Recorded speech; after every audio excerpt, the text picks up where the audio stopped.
Allô ? À New York, les services d'urgence et les hôpitaux surchargés de malades du Covid-19.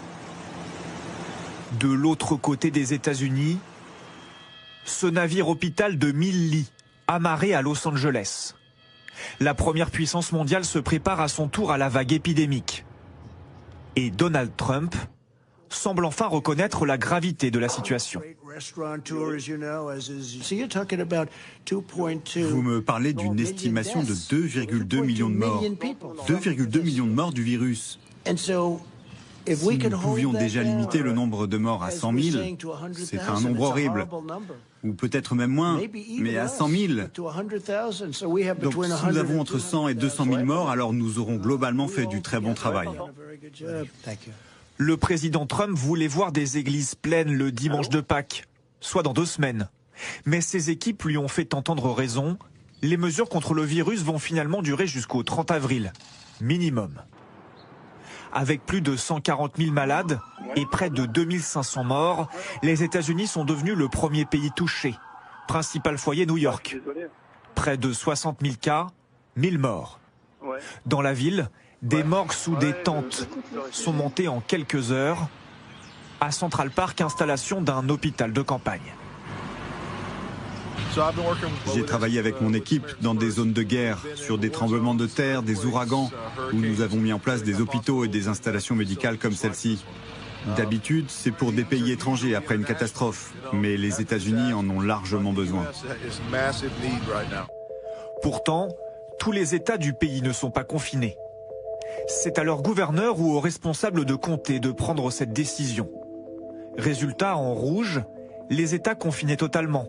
En orange, ceux avec des zones partiellement confinées et en bleu, ceux sans aucune mesure. Le virus ne connaît pas les frontières, alors cette médecin met en garde. Nous demandons à chaque gouverneur et à chaque maire de se préparer comme New York se prépare maintenant. Vous devez savoir où est chaque hôpital public, privé, savoir où se trouve chacun de vos centres chirurgicaux. C'est là que sont vos respirateurs. Ces appareils respiratoires sont devenus l'une des armes contre le virus. Et il en manque dans les hôpitaux américains. Ces respirateurs sont de plus en plus chers.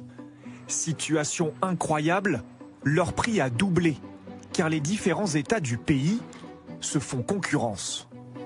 Je vous ai montré que le prix des respirateurs est passé de 25 000 $ à 45 000. Pourquoi? Parce que nous avons proposé 25 000 $, la Californie dit « je vous en donne 30 000 », l'Illinois dit « je vous donnerai 35 000 », la Floride dit « 40 000 $, nous augmentons littéralement les prix nous-mêmes. Alors Donald Trump mise sur l'augmentation de l'offre pour faire baisser les prix.